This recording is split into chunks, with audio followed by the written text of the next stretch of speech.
Hello, everybody. I'm Lisa O'Donnell, the Chief of Hazardous Materials Grants and Registration. Thank you for joining the FY16 HMEP application webinar for federally recognized tribes. Welcome all returning and new HMEP grant applicants. Yesterday, we presented on the HMEP grant application for states and territories. Some of you might have joined us for that as well.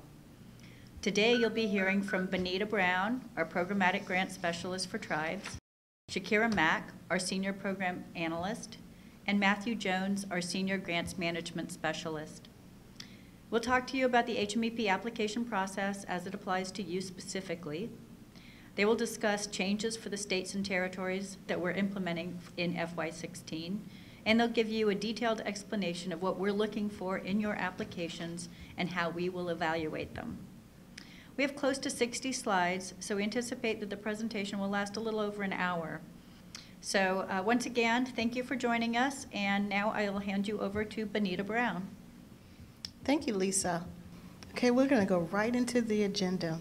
Today we will discuss overview of the program, important changes to the HMEP grant, PHMSA's grant schedule, components of the HMEP application, guidance on the HMEP grant application sections, competitive evaluation criteria, common mistakes, and questions, comments, and also provide details of how you can schedule a session with one of the specialists.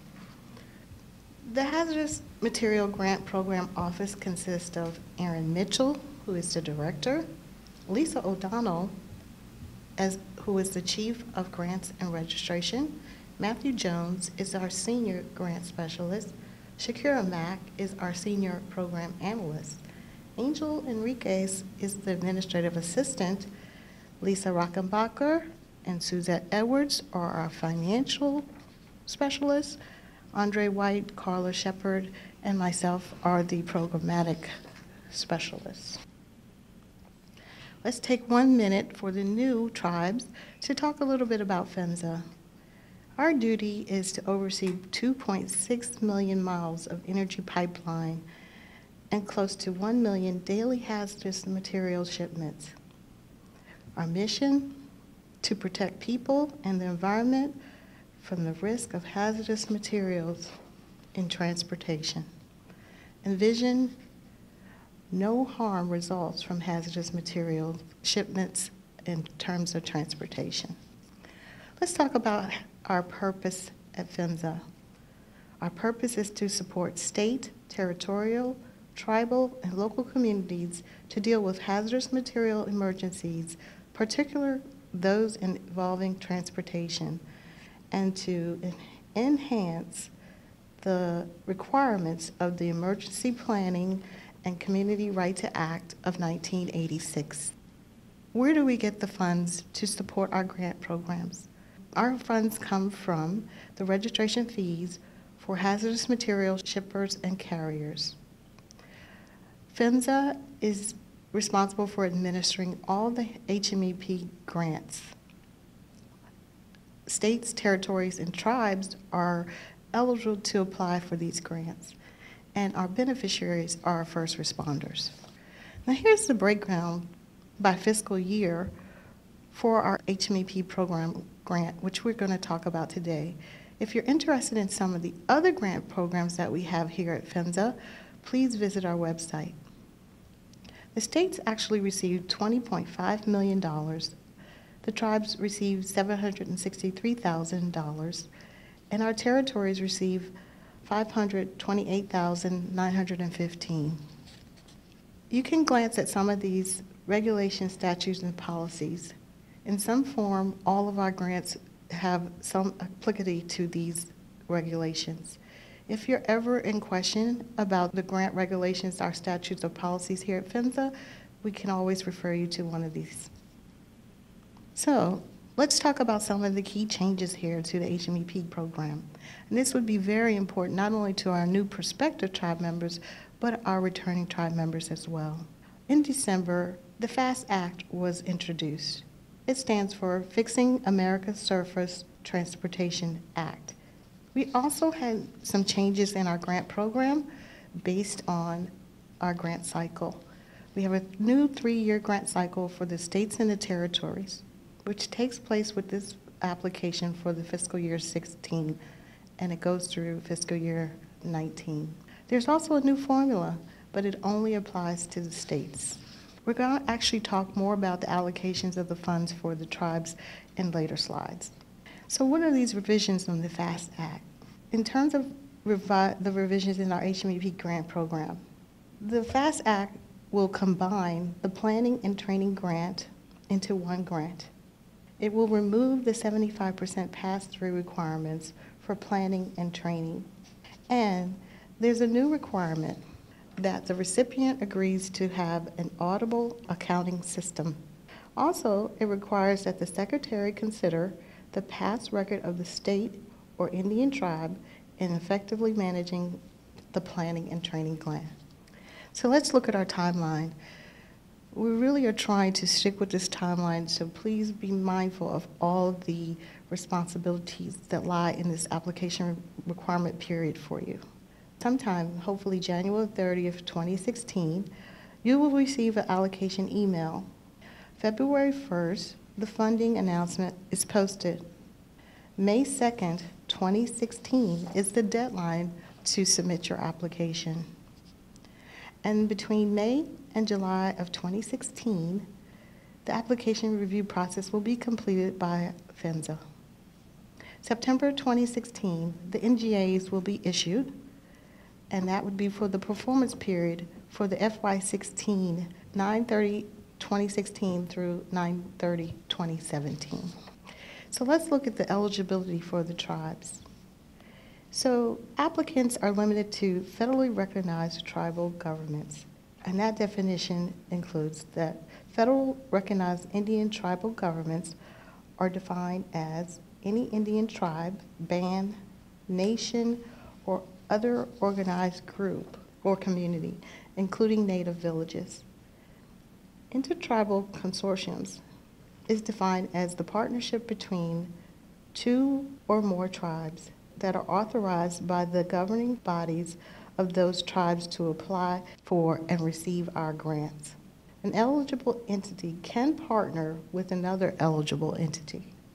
And please make sure that your application is submitted on time. We are actually, we would not like to have to consider any late applications, but it can be done on a case-by-case basis. So we're going to move forward to the application process, but before we do that, I want to talk a little bit about preparation for that process, and that would be the pre-application requirements in terms of a needs assessment. Before you write your proposal, perform a needs assessment. What is a needs assessment? It is a clear and well-supported statement that identifies and addresses instances where you have a need. Our needs may be determined by looking at the desired program, and then looking at the actual program, and then coming up with the program needs. It is important to differentiate between your program needs and your program wants. So here are a few things for you to consider. Number 1, allow sufficient time to conduct qualified needs assessment. Involve all parties needed to complete a thorough needs assessment. Determine if needs are feasible. Determine if needs coincide with the goals for your agency and the priorities of PHMSA.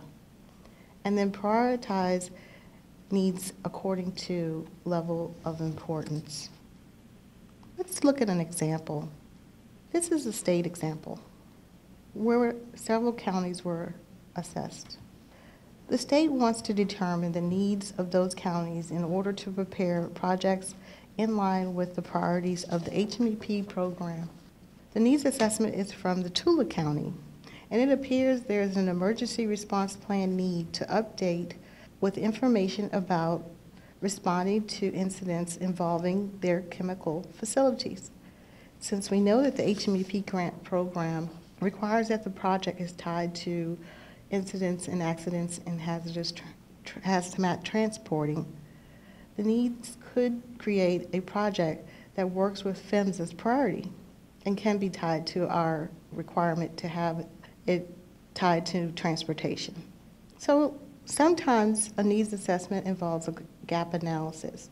With a gap analysis, you would look at provisions of the desired program and the actual program to determine the program needs. So in the previous example, we looked at the desired needs, and then we looked at the actual needs. And so based on that example, I think we've come up with something. You have 5 facilities to include in your emergency response plan. You have developed a plan for 3. You've identified 2 additional facilities that are not included in that plan. This often can be tied to transportation and the loading and unloading of those hazardous materials whereby an accident or incident may occur. Please keep all of these things in mind because the needs assessment is a mapping towards completing the application to develop those projects that you would like to have us fund. At this time, I'm going to turn this over to Matthew Jones. Thank you, Bonita. In this section, we're going to talk about the components of the HMEP grant application and some tips to develop that grant application. So, in the grant application for the HMEP, there are 3 major components, and this is one way you can think of it. First off, you have your standard forms. And that's going to be your standard application forms. That's going to be the SF-424, which is your base application, the SF-424A, which is your line item budget, the SF-424B, and any additional assurances associated with the grant. The second part is the project narrative. And that's the organizational information, which will include your key contacts as well. It'll also be where the needs assessment will be placed, your goals and objectives, your proposed activities to include projected outputs and outcomes of each, as well as the period performance timeline and a monitoring plan to make sure that the grant is going according to the plan that you lay out. And the third component is the budget narrative. And the budget narrative, that simply describes and explains the cost that you listed in your SF-424A, which is, of course, your line item budget. And the budget narrative will demonstrate how you're going to meet the match, as well as how the 75% programmatic requirement will be met. So some guidance and reminders for the required forms. You've got your SF-424A, which, of course, is the base application. Please ensure that this is filled out correctly. And especially make sure you have the correct authorized official and contact information listed in that SF-424. Additionally, the SF-424 period performance should be September 30th, 2016 through September 30th, 2017. Next, with your SF-424A budget, in Section A, that's where you're going to enter the federal and match amounts that you're requesting in their respective columns. In Section B, please do not separate planning and training. In FY16 and beyond, planning and training amounts are combined, and in the past you would have separated these in Section B, but please, in FY16 for this application round, please do not separate planning and training in the SF-424A line item budget. Additionally, please enter the federal costs only. The match is to be explained in the budget narrative only. And in addition, you're going to have some attached assurances, and you'll see what is required in the funding announcement. Do not forget to fill these out and submit the lobbying and Title VI forms. Based on previous experience, including last year's FY15 application round, nearly 50% of our applicants did not complete them. And this results in unnecessary delays when our staff has to push back, and there's a correspondence back and forth to get those forms. So please make sure that you submit all required assurances with your application. So I'm going to turn over to Bonita now, who's going to talk about the project narrative and give some guidance and reminders for filling out the project narrative. Thanks, Matthew. As a programmatic specialist for the tribes, this is really important to me. So let's go through the grant proposal. The project narrative, we're going to give you some brief guidance and reminders in completing the project narrative. But as I mentioned before, if there's a need for you to have a discussion with with me as a program manager, program specialist, and or our financial specialist, please let us know. So the first thing is, make sure you review the fiscal year 16 HMEP funding announcement. As I mentioned earlier, that should be going out sometime soon. The funding announcement will clearly outline the elements of the project narrative that need to be completed. The best way to write a great proposal is to include all application requirements to complete the project narrative. In order for the funding announcement and in order for you to meet the requirements of the funding announcement and follow all the instructions. Some applicants send the same proposal from prior years with just a brief cut and paste. We don't recommend that. There are many changes in the requirements for the fiscal year 16, so please refer to the funding announcement. The project narrative must fully describe the proposed activities. We have seen narratives with just a to be determined. That will no longer be accepted as a valid project narrative. Applications that cannot describe how funds will be spent will not be issued an award for fiscal year 16. Some key components of the HMEP grant proposal. Let's talk about the project activities. So when you list your activities in your project narrative, it is very important to remember we want to look at several questions. Number one, who? We need you to identify who will be performing the task or activity. What? What is the task or activity that's being performed? Why? Why is the task or activity being performed? Where? Where will the task or activity take place? So when? When is the task or activity projected to be performed? How many? What is the projected number of participants involved in the task or activity, or any other quantitative amount that is necessary for us to determine if this is a project that will meet the criteria of the grant? How much? What is the projected cost of the task or activity? In your project narrative, this would only be a minor breakdown. The full actual cost analysis, Matthew will talk about for the budget narrative. Let's look at an example. This is an example of a proposed activity. The Tooele County, which is a sub-applicant of the state of Minnesota, is proposing to conduct a HazMat refresher course, as a number of respondents are now due for training. Training will be conducted at the Tooele Hazardous Material College in the county. Tooele County is projecting to conduct a HazMat refresher course during the third quarter of the first year for maximum participation. So 57 participants are scheduled to attend the training, and the projected cost for this training course includes travel, supply, facility rental, and registration costs, with a total of $27,571. Also important to your project narrative is to include a brief statement on your outputs and objectives. An output is the specific measurable activity that will take place in the grant project. For example, updating 2 plans in the county, training 10 first responders at the technician level. An objective goal is an overarching principle that guides decision-making for the organization. When including your outputs and objectives in the grant application, ensure that they are specific, measurable, achievable, realistic, and timely. That would be SMART. Let's take a look at another requirement that's really important. It's the timeline. The timeline provides the benchmarks upon which the grantee and PHMSA can monitor the progress.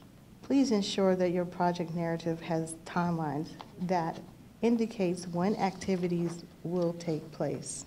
So with that, I'm going to turn it back over to Matthew so he can talk about the budget narrative. Thank you. Okay, so your SF-424A, that's the line item budget. And a grant application must include a budget that details the costs required during the performance of the project.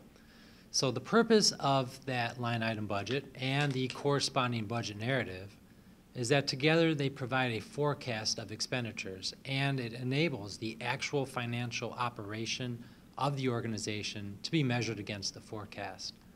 So the applicant's budget request will be reviewed by staff at PHMSA for compliance with the governing cost principles and other requirements and policies applicable to the type of recipient and the type of award, which is the HMEP grant award, of course. And the cost principles address 4 tests that staff at PHMSA follow when we determine cost eligibility. Any cost listed in an application must be allowable, allocable, necessary, and reasonable and consistently applied. And I encourage you to take a look at the 2 CFR 200 references, as well as the funding announcement references to what is allowable and the other criteria in this section. So the budget provides an overview of costs. That's your SF-424A. Now the budget narrative, on the other hand, is written to give a fuller explanation of those costs and explain how they were calculated. The budget narrative is a very important section of your grant application, and it provides transparency for the proposed costs listed in the 424A budget. It also provides the justification for proposed costs that may appear questionable to PHMSA staff reviewing the application, and it also details how and where the applicant will satisfy the HMEP match or cost-sharing requirements. So there is no 75% pass-through requirement in FY16, as there was in the past. However, in the FY16 funding announcement, there remains a 75% programmatic requirement. And what this means is that at least 75% of the federal funds requested must be for programmatic activities. And programmatic activities, of course, include those statutory allowable activities such as developing, improving, and implementing your emergency plans, conducting any commodity flow studies that are needed, conducting any exercises that are needed, and training public sector employees to respond to hazardous materials transportation incidents. So you have your 75% programmatic requirement. That allows for 25% that may be used for management and administration, which is known as M&A costs of the HMEP grant. The 25% M&A costs can be used for management of the grant, and that may include monitoring subgrantees or any other administrative costs. So some examples of what would be included in the 25% allowance for M&A would be costs for the personnel and fringe for tribal employees involved with the oversight of the grant. May include travel costs or supply costs that are associated with monitoring the HMEP grant, and it may include some indirect costs as well. So briefly, we're going to go over the object class categories and give you some guidance as to how they should be structured and explained in the budget narrative. And we're going to start with personnel costs. And personnel costs are the employee salaries working directly on the grant project. In your budget narrative, please include the number, type of personnel, and the percentage of time dedicated to the project, hourly wage, and total cost. So this category should be limited to only those persons employed by your organization. Any contractual or consultant costs should not be listed in the personnel line item. Those costs should be listed in the contractual line item when you're working on your budget and explained in the contractual section of the budget narrative. So fringe costs are those allowances and services that provided to employees as compensation in addition to the regular salaries and wages we just talked about. So in your budget narrative, you'll need to include how the fringe benefit amount is calculated, including a description of which specific benefits are charged and the benefit percentage. Now, an important note about fringe costs. Personnel and fringe costs must be separated into their respective line item categories and explained in their respective budget narrative categories. Do not combine these costs together. Travel costs are those requested for field work or for travel to professional meetings associated with management of the HMEP grant. In your budget narrative, please provide the purpose, the method of travel, the number of individuals traveling, number of days, and the estimated cost of each trip that is requested. If the details of your travel and your trips are not known at the time you're submitting your application, please provide the basis for determining the amount requested. In other words, if you don't know the exact cost of the trip, we do need you to put down the explanation or the methodology behind why you are requesting the amount you listed in your application. Equipment costs include those items which are tangible, non-expendable, personal property that have a useful life of over 1 year and an acquisition cost of $5,000 or more per unit. That is unless the tribe threshold is lower. Please include a description, quantity, and unit price for all equipment. And if the expense is under the usual threshold of $5,000 per item, most likely it will belong in the supplies category. However, the exception, of course, is if your organization's threshold is below $5,000. In that case, provide an explanation in the budget narrative and state the policy citation, which allows for that lower threshold. So supplies, on the other hand, are tangible property other than equipment. And in your budget narrative, you're going to include the type of supply item in general terms. So for the supplies section in the budget narrative, it's not necessary for you to document the supplies in great detail.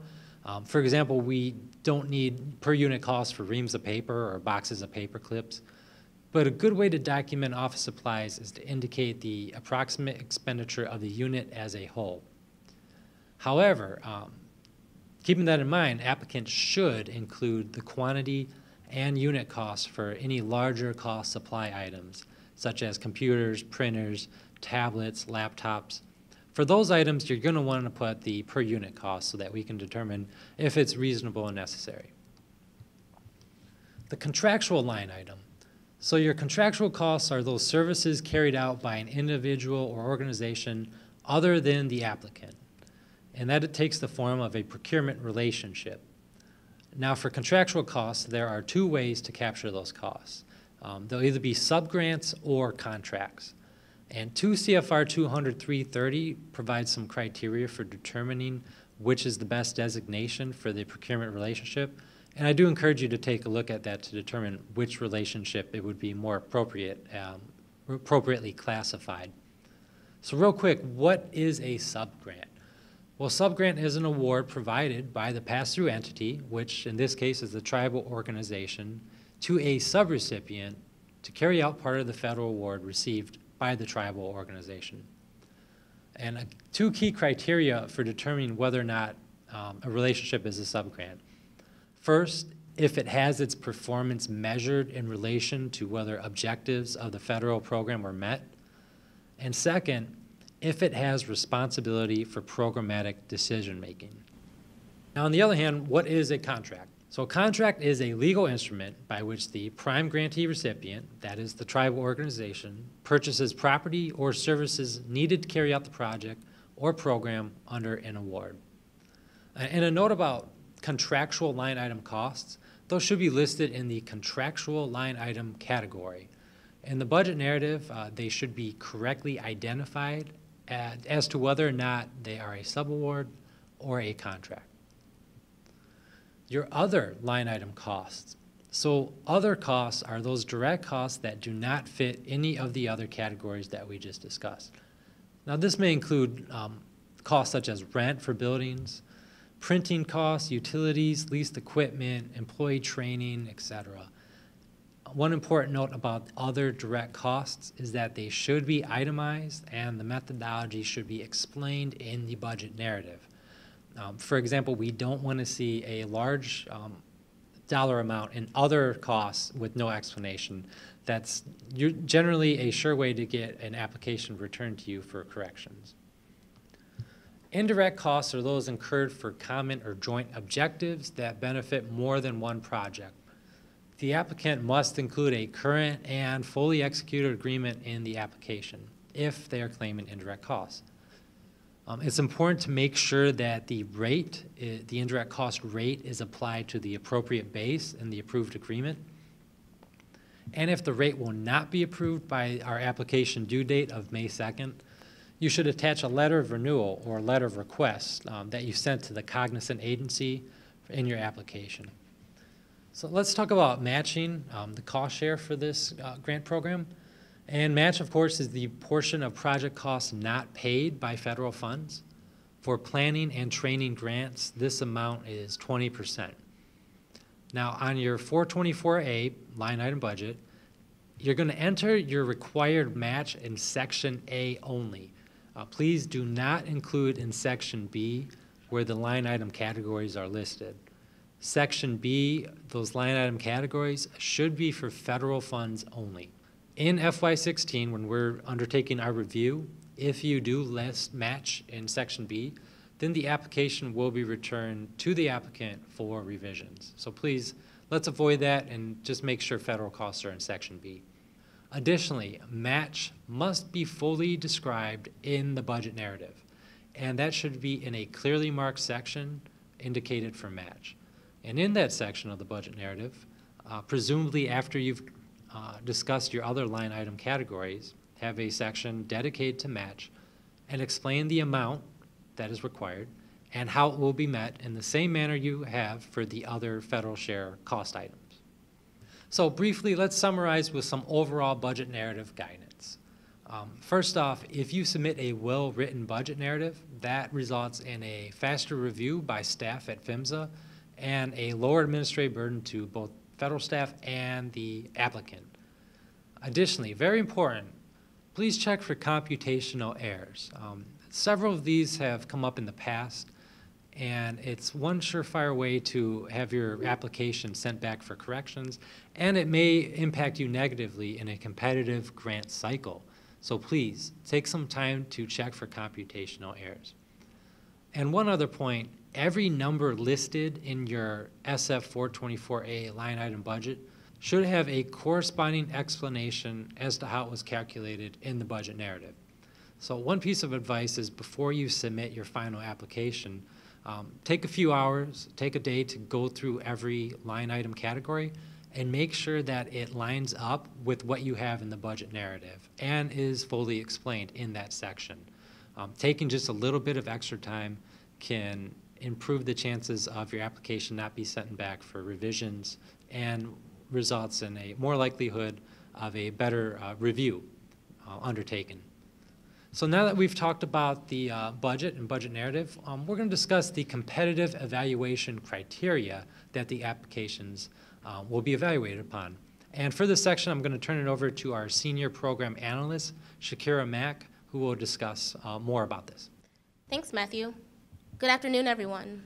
I'm going to briefly provide you all with an overview of our new evaluation criteria when reviewing tribal applications. The first component that we will evaluate this year is the statement of need for HazMat planning and training. This is the biggest category. This is where you will receive most of your points. This category ties back to what Benita was explaining before as far as the need to have a needs assessment before you even complete your application. So in this section, an applicant that receives 40 points will provide us with an overview of their HazMat program in their community, include incident data and information about the types of HazMat flowing through tribal land, if available. The applicant would provide a summary of training and planning needs gaps, so that's getting back to that needs assessment and program need. And they would clearly explain how the requested funds meet the overall program goals and objectives. So those are the elements that would get you your 40 points by including all of that with your needs assessment and your statement of needs. Next up, we have the program design and implementation section. When reviewing the applications, the review panel will look to see how well the applicant has described their staff who will be involved with administering the grant, and that would include listing the names, titles, and agencies that would be involved with the grant.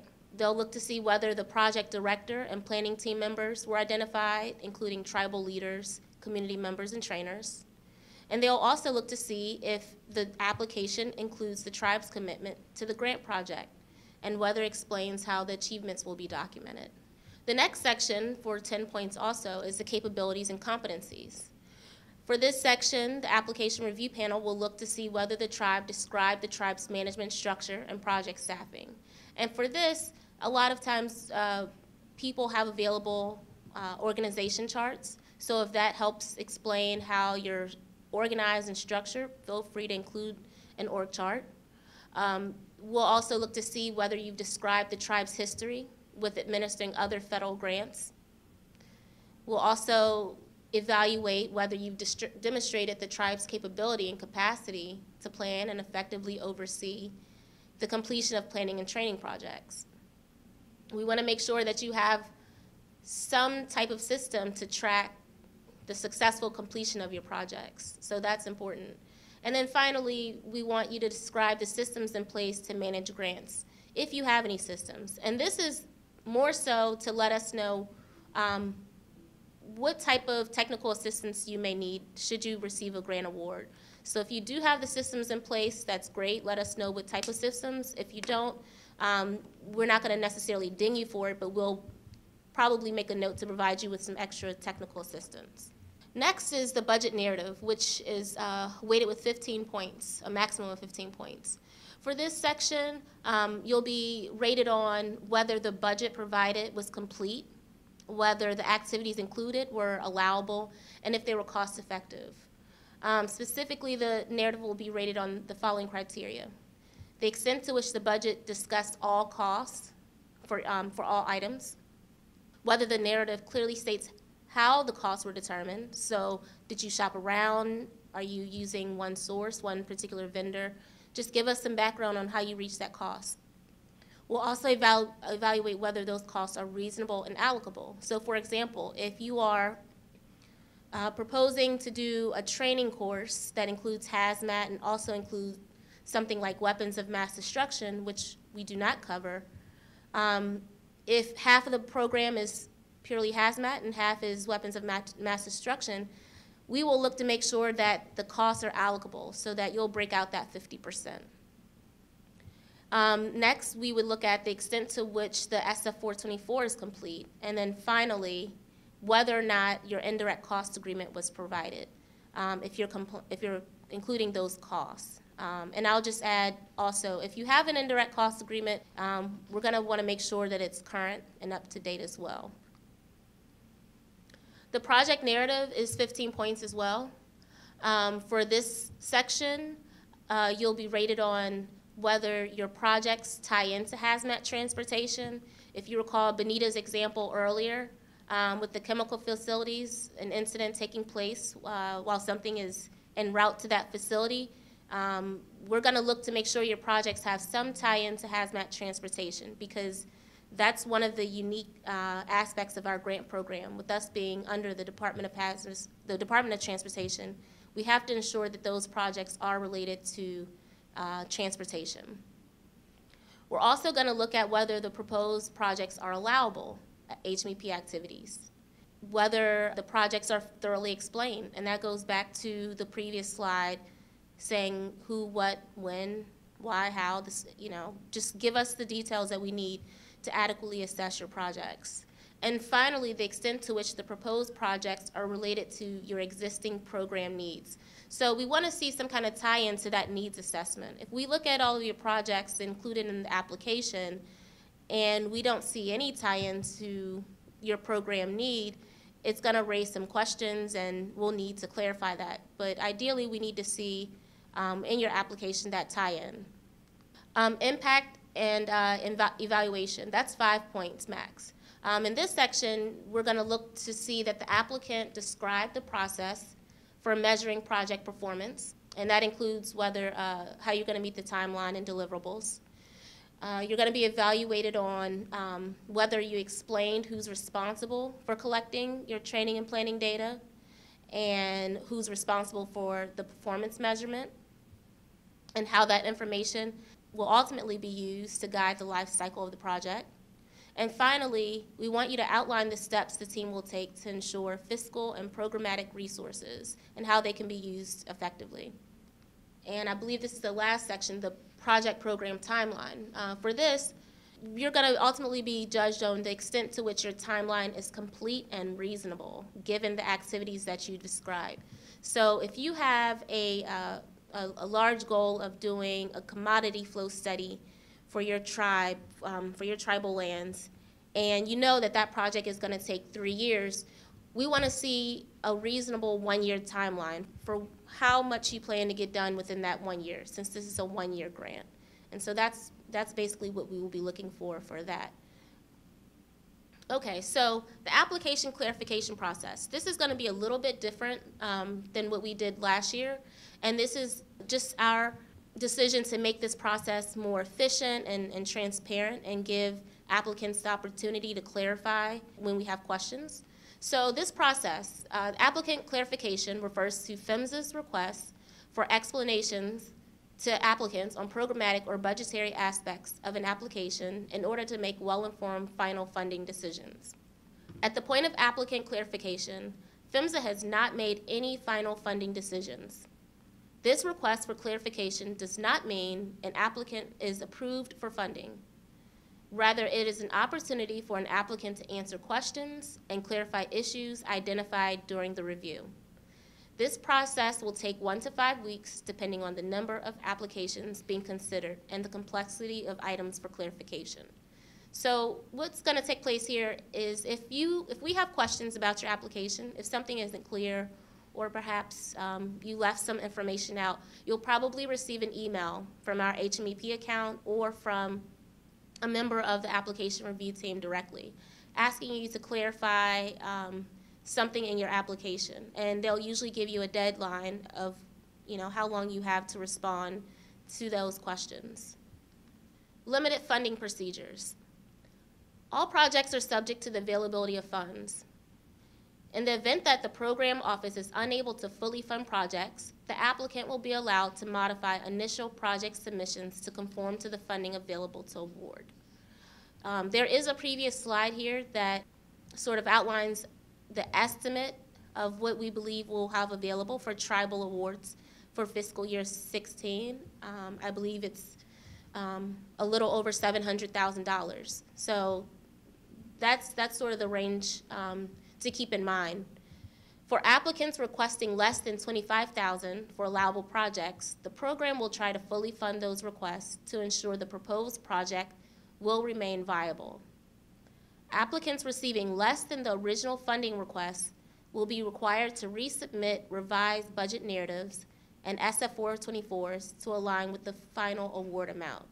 So I just want to, clarify that a little bit. If you submit an application to us, and your projects total $200,000, and we realize that we only have $100,000 to support your projects, at that point we're going to reach back out to you and let you know that amount, and we'll work with you to figure out which projects can be funded. So we don't want to completely turn someone down for all projects. We aim to work with you this year and reach some type of agreement on a project that can go through with our limited funding. Funding recommendations, and this is just the process that we use. Once the applicant clarification process is completed, the Chief of Grants, Lisa O'Donnell, will convene a decision meeting with the review team and other program staff to analyze the results. If approved funding requests exceed the amount available to award, the program will implement the limited funding procedures. Once funding recommendations are complete, the team lead, Matthew Jones, will prepare and submit a draft funding recommendation package. And that package will go through a concurrence process with PHMSA's leadership. Once PHMSA leadership have reviewed and approved the funding recommendation, PHMSA's administrator, who has the sole authority to approve the funding recommendation package, will sign off on that package. The Deputy Associate Administrator, who has the sole authority to execute the Notice of Grant Awards, will then execute those awards no later than September 30th, 2016. Now, let's switch tracks once again, and I just want to go over some common mistakes for all HMEP applicants that we've identified throughout the past few funding cycles. The agency and tribal goals and objectives. We've seen that a lot of times those objectives do not line up with the goals. So if you have projects that are listed in your application, we want to see a tie-in to the goals that you're telling us that you have for your agency or for your tribe. Lack of clear outputs and outcomes. Be clear, what is your goal? How many people do you want to train? How many emergency response plans do you want to write or update? Give us those numbers so that we can help keep track and make sure that you're on the right track with those plans. The 424 budget, not disclosing all activities. We've seen a lot of applications where the 424A does not match up to the actual budget narrative. So you may have one number in your 424 and then a completely different number, or something is missing in the project or budget narrative. So just make sure that the 424A, the project narrative, and the budget narratives are all aligned. Lack of curriculum descriptions. The reason that we need the curriculum descriptions is to make sure that it complies with our agency standards. And that ties back to us being the Department of Transportation. We have to make sure that these projects have a transportation tie-in. And we also have to make sure that it does not include unallowable training activities, such as weapons of mass destruction. Matching details. Many applicants forget to include matching details. How are you going to meet your 20% match requirement? Will it be a soft match? Will it be a hard match? Just make sure those details are listed in your application. Object class category incorrectly used. Failure to properly classify your object class category, it will lead to additional reviews during your application process, and then it also can trigger post-award audits. So when doing your object class categories, be sure to take an additional look before submitting your application. Turk involvement. One of the requirements of this program is that the state emergency response commissions and the tribal emergency response commissions review your application before submitting it. If you are a tribe who does not have a Turk, please let us know, and we will try to work with you and determine a resolution to that offline, and we can talk about that later during the Q&A session. Personnel costs incorrectly charged to the program. If you have an employee, a tribal employee, who's working on 2 to 3 grants, we want to make sure that the amount being charged to this grant only includes or fairly and accurately reflects what they're doing. So if you're charging 100% of that person's time, we want to ensure that they are, in fact, 100% working on this grant. Indirect cost agreements. Again, please just make sure you include the agreement with your application, and also ensure that it's a current agreement as well. We've also identified instances where the indirect and direct costs overlap. And by reviewing your indirect cost agreement, we can better assess whether the charges that are in your direct categories are not, in fact, conflicting or overlapping with your indirect costs. Last year, we experienced an increased amount of incidents where applicants incorrectly listed their authorized representative, and this resulted in significant delay in issuing the Notice of Grant Award. So be sure that the name listed under the authorized organization representative is in fact the person that has legal authority to accept the award on behalf of your tribe. And to accept the NGA, just make sure it's the correct person's name and email address in the application. If you undergo an organizational change, or if your authorized representative change in between the time that you submit your application but before the Notice of Grant Award is released, please immediately notify our agency. You can send an email or give us a call, and we'll be sure to update that as soon as possible to avoid or to ensure that you receive your NGA as soon as you can.